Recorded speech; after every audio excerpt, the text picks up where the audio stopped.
Hi guys! For today's video, tara samahan nyo kami kung anong ginagawa namin this holiday or weekend or walang pasok.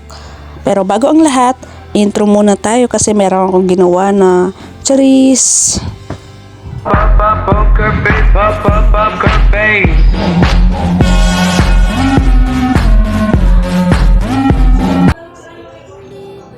So ayun na nga guys, maaga pa lang, sabi ng andoy ko, tara mamalengke tayo bumili ngayon ng ulam. Total, okay pa naman yung budget namin. Wow, sana all okay pa yung budget.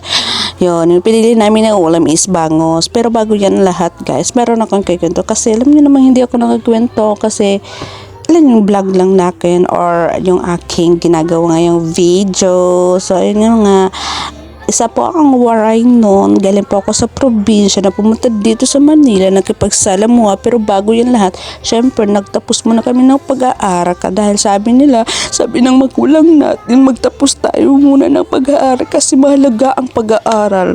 Uy, nagdrama ka, best. Syempre, ganun talaga yung mga magulang, kaya mahalagang pag-aaral. Pero sana naman yung mga kabataan ngayon, mag-aaral kayo ng mga mabuti, B, kasi yung mga magulang natin, hindi tayo yan bibigyan ng advice o ano para maging maganda lang yung buhay natin, gagawin nila lahat yan. So dapat yung i-value natin maganda din. Wow, nag ano na ako dito, MMK. So ayun na nga, balik na tayo. Bumili na yung asawa ko ng binilhan ay isang karne. Tapos, yung bumili lang kami ng kanina na isda, tapos ngayong karne, gagawin kasi namin yan nilaga. Parang namiss ko nilaga, pero gusto niya talaga nilaga. Huwag kayo maiki kasi gusto niya kasi yung bang mag-inom. Kumbaga sa waray, magtagay. Or sa English, to drink. Ganon, guys. Kunti lang naman binili namin. Yung sakto lang naman, yung walang labis, walang kulang, sakto lang. So, after namin mamili, ayan, lulutuin na niya yan. Tapos, ayun, papatuloy ako sa chicken natin for today's video. Na, ayun na nga, pupunta kami dito sa Manila, nakipagsapalaran kami. Di na wala kaming kasagaraduhan. Syempre, kung hindi tayo susubok, hindi natin malalaman kung ano talaga, o diba? Pero buti na lang yung aking andoy. Siyempre may kapatid siya dito. Buti na lang nagpatira sa amin. Yung bang, alam mo ba, masarap talaga yung may gusto mong puntahan tapos meron kong kakilala. Kasi kung hindi, di ba parang saan ka pupunta? Sino tutuluyan mo? Sino tutulong sa'yo? Parang ganun. So we are lucky na merong tao na yung bang he or she yung bang tinanggap talaga kami. Salamat. Syempre, bago pa lang kami po na mag-asawa, yes. Alam niyo naman guys, hindi naman kami nag-asawa ng maaga. Hindi tulad ng iba dyan. Di joke lang po pa. Matamaan, huwag magalit. Bato-bato sa langit, huwag matamaan. Ano daw? Okay, correction natin. Bato sa langit ang matamaan, wag magalit. Yun. So, yun na nga. Tapos ng anuhin ng asawa ko ng hugasin or wash the dishes or wash the fish in English. Ayan, nilagyan na ng mga, syempre, paano sasarap yung ulam kung walang mga ginagawang mga ingredient? Oh, nag-English ako. Bakit pang pamili mag-English? Bigyan mo na. Huwag na kayo mag-ano dyan. Yan lang ako mag-English. So, ayan na nga. Nag-ano na siya ng asawa ko. Ay, ng andoy ko. Mag-asawa naman nito. Yung andoy ko. Kasi prefer ko kasi andoy kaysa sa asawa ko. Andoy talaga tawag ko yan sa minsan talaga joke lang. Yan yung pamangkin niya.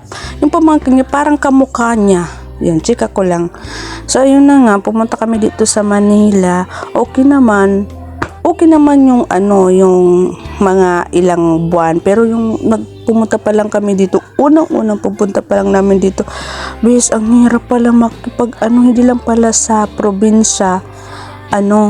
Hindi, akala mo madali lang maghanap ng ng trabaho dito kasi di ba Manila to. My goodness.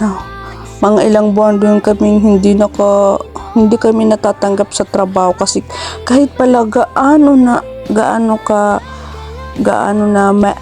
bang yung bang paano ba natin i-explain ito para madali natin yung ganito lang i-express natin na hindi pala madali na kapag nakapagtapos ka agad ka nilang sa trabaho, hindi pala yun. Nakabase din sa experience, guys. Hindi pala base sa porket naka-graduate, ganito accept. Hindi. Kailangan talaga ma-experience talaga yung nahanap. Minsan nung nakakainis din kasi pag nakapagtapos ka, akala mo okay na. Pag makahanap ng trabaho, makakahanap ka. Hindi madali. Kailangan, sabi nila, pag makapagtapos ka ng pag-aaral, dyan magtitikang, in Tagalog magsisimula, in English, from the start. Dyan magsisimula yung ating journey para hanapin kung anong gusto natin, kung anong kapalaran na darating sa atin. Yun. Pasensya nyo naman ako, guys, kasi isa talaga akong waray nun. Parang inaano ko pa dito na magtag-alog ako. Pero nakakaintindi naman ako ng Tagalog, ng English. Pero pag syempre yung waray tapos magtatag-alog, parang minsan parang nauutal kami. Parang English to hindi English. Anong pinagsasabi ko? English to parang waray to tag. Parang minsan naghahalo. So ayun na nga, guys. Ang dami kong daldal, no. Yun, kumain na kami niyan. Nagugas na ako. Ewan ko ba bang gusto ko talaga magugas, pero yung pagluto, ating lang yung, guys. So yun na. Sana po, nagastuhan nyo. Yun lang po. Bye!